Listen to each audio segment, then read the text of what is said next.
Look, what happened in Seoul with the milk tea lady isn't just a Korean thing. 会計はもう会計から帰ってください。もうそんなんいいですわ。あんな汚い食べ方してね。もうそんなんもうないですわ。もうむちゃくちゃですわ。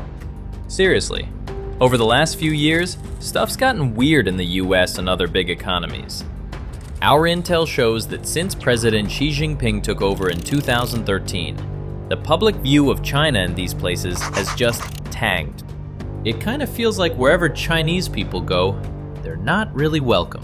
It's not like everyone hates every single person from China, but the US numbers tell the story best. Get this. A March 2023 Gallup poll had American favorability for China at a terrifying low of just 15%. That's a massive 38-point drop since 2018. The slide's constant. But Taiwan's favorability, 77%. That says it all. And they're done with the authoritarian model.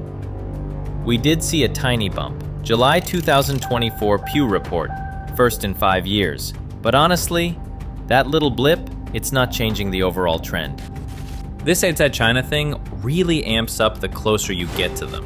In Japan, they've had bad views for a decade. It peaked at 93% unfavorability back in 2013. Since 2020, almost half of all adults there feel very unfavorable. It's no longer uncommon to see uncivilized behavior from Chinese people in Japan. There have been frequent warnings written in simplified Chinese, which is common in the mainland. Increasingly, Japanese people are using a unique font to express their dislike of the rudeness of Chinese people. 9 out of 10 people in Japan, that's not a phase. That's a long-term wall. In South Korea, the dislike's been climbing steady.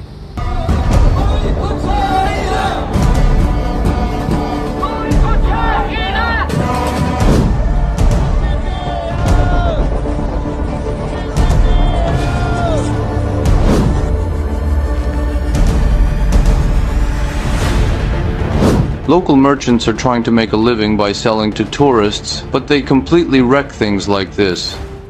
Surveys in 2022 showed 81 to 84% viewing China negatively. That's 8 out of 10 Koreans, and they live right next door. Even in Australia, the distrust, the threat perception, it's shot way up too. Scuffles have broken out at an anti-Chinese Communist Party protest at the University of Queensland. A 2025 Lowy Institute survey showed 71% with anti-China sentiment. That's 7 out of 10 people, down under. But yeah, it's not everyone. Some developing places actually like them. In 2022, countries like Singapore, Malaysia, and Israel were fairly positive.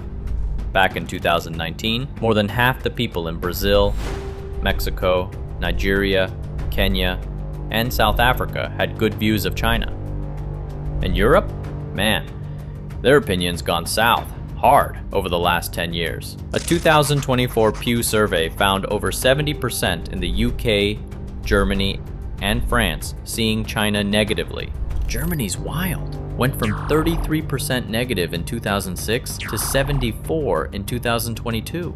Almost every major developed country's nursing some kind of anti-China sentiment. It's not about one policy. It's a deep, gut-level dislike of the entire country. The source of the problem is China's unique economic model. Politisch gesehen geht es eine ganzheitliche politische Partei. Zweitens nennen wir es wirtschaftlich-sozialistische Marktwirtschaft. Das bedeutet, dass der Staat so viele Ressourcen besitzt, von Mineralien bis hin zu Land, alles. They call it party-state capitalism. It's the core concept you must know. It's where the Communist Party, the CCP, controls both the country's power and the market at the same time. What does that mean?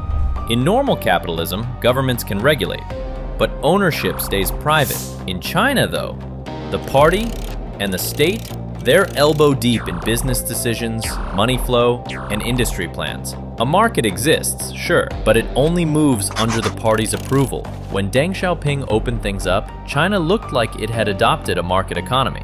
Everyone welcomed it, but the truth? They built a dual structure. The state guides the economy, and the party controls the state. Even the giants, Alibaba, Tencent, Huawei, TikTok, all of them have party committees inside. Their big decisions, they follow the party's script. So business activity isn't just about profit. It's a tool to meet the state's goals, like tech independence and global influence. China's view is that the economy and security must not be separated. So all economic activities, especially tech and data, are directly linked to military and intelligence security. You gotta assume that all that data flowing through the companies we use is going not just to the corporations, but to the Labor Party too. Basically, a Chinese company is a security arm of the government. The company is the arm that executes the government's diplomatic, security, and tech plans. This means a private company can be forced to follow the state's orders or move for national goals at any strategic moment. That's party-state capitalism in a nutshell.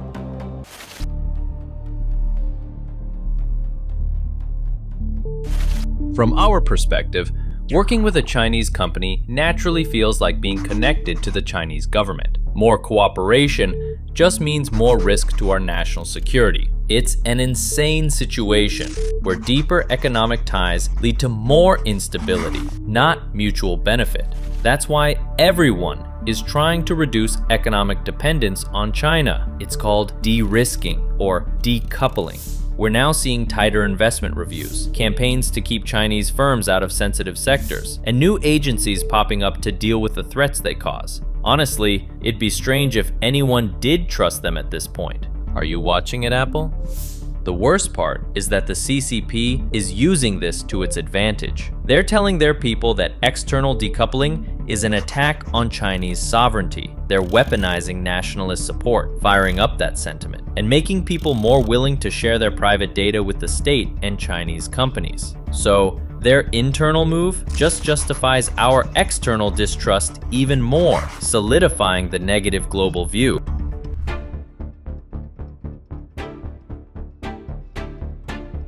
Besides the economic system, the one factor that really fueled global distrust was Xi Jinping himself. After he took office in 2013, China completely abandoned Deng Xiaoping's old strategy of biding its time, Tao Guang Yang Hui. What popped up instead was wolf warrior diplomacy, that aggressive, confrontational attitude they used to fight back against foreign criticism. That's why we started seeing a lot of this. The United States is sick, very sick. The Group of Seven should take Americans' pause and prescribe medication. 就做战狼又何妨呢？美国病了，病得不轻。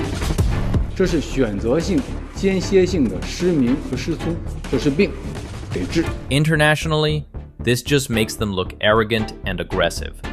The more they bark, the more distrust and resentment grows, and the worse China's global image gets.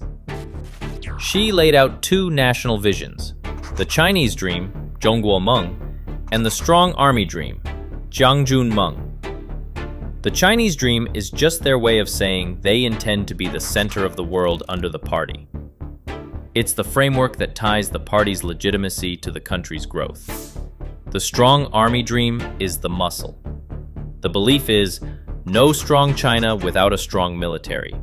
So their military is now the core engine for expanding influence on neighbors, not just defense. And this is what that led to. South China Sea. They've essentially claimed the sea as their own maritime territory by militarizing artificial islands. Taiwan Strait. They've gone past yearly shows of force, doing encirclement drills that look like a real invasion, openly hinting at forced reunification. Indian border. We saw real casualties in the Galwan Valley clash. East China Sea. They constantly park Coast Guard and naval ships near the Senkaku Islands, the Diaoyu Islands, to check Japan's sea activity. Korean Peninsula. They're boosting military cooperation with North Korea to put indirect pressure on the US-South Korea alliance. Global expansion. They're stretching their operations to the Indian Ocean, Africa, and the South Pacific to build a second maritime Silk Road. They built their first overseas naval base in Djibouti. Because of all this, their neighbors have no choice but to see China's military growth as a threat to their security. Pew Research 2024 found that 72% of people across 19 countries see China's military expansion as a serious problem, and 37% see it as a very serious problem.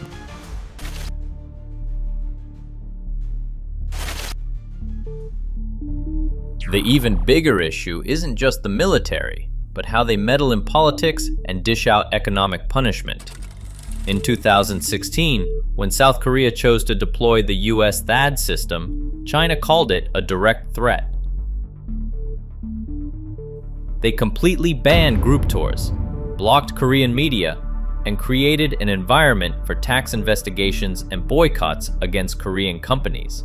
Korea's tourism, culture, and consumer industries took a hit of about $6 billion. The number of foreign tourist arrivals in March fell by 56%, half of which were Chinese, and that figure is set to get worse. Today, 78% fewer Chinese arrived than on this day last year, a scenario which is playing out all around South Korea. And China? They claimed it was a market choice, not a state sanction. When they equate market and state, but then separate them when it's convenient to argue free competition, their neighbors are never going to like them. Australia got it even worse. When they asked for a COVID-19 origin investigation in 2020, remember how we called it Wuhan pneumonia early on? China slapped them with trade restrictions on all sorts of exports: barley, wine, coal, lobster. They successfully hurt Australia economically, but Australia showed resilience by finding new markets for most raw materials, offsetting the restrictions. So, they just destroyed decades of commercial relationships for nothing. You might ask, where's the WTO in all this? Honestly, I ask that a lot. But China's been smart, using unofficial customs blockades and informal boycotts to dodge formal sanctions. They just keep saying, the market chose this, the government didn't sanction it. So during the THAAD fight, they denied responsibility for cutting subsidies to Korean firms like LG and Samsung, claiming THAAD had simply provoked strong emotions among the Chinese public.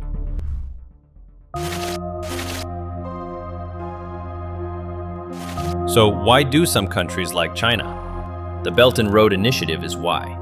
It's Xi's massive global development plan from 2013, building infrastructure networks across Asia, Europe, and Africa. They offer money and tech for roads, ports, and power plants. For developing nations with no cash, this is a realistic lifeline, faster and easier than getting money from the West. The loans and construction happen all at once, with fewer political strings attached. So it looks like a real development chance. Since 2013, they've pumped in at least $679 billion. Africa alone has 53 countries signing MOUs, with $21.7 billion invested. Countries like Pakistan, Laos, and several in South America are in on it. But here's the catch. The Hambantota port in southern Sri Lanka is the classic example. It was a PRC infrastructure project, but when Sri Lanka couldn't pay the debt, about 15,000 acres of port and land were transferred to China. Kenya, a BRI recipient, also got burned. Cheap Chinese fish exports crushed their domestic market, nearly eliminating local fishermen's jobs. This forced them to put sanctions on the fish imports. When they did, China threatened to pull development funds. It looks like, let's all prosper together, but it's really just debt-trap diplomacy, tying those countries' hands. They deny it, of course, but you know the drill.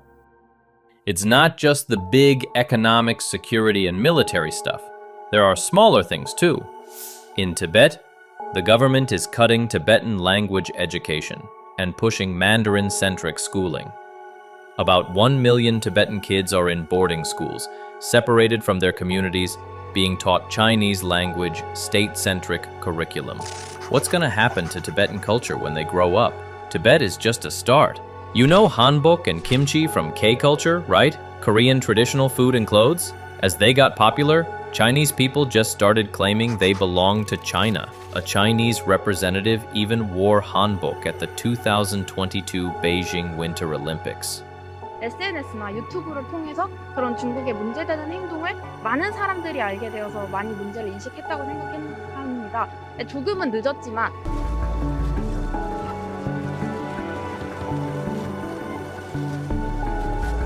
Pao Thai and kimchi. Are these two dishes the same? I don't know. You tell me. They're doing this everywhere, claiming Indonesia's batik is a Chinese ethnic tradition, and copying Vietnam's ao dai at Beijing Fashion Week.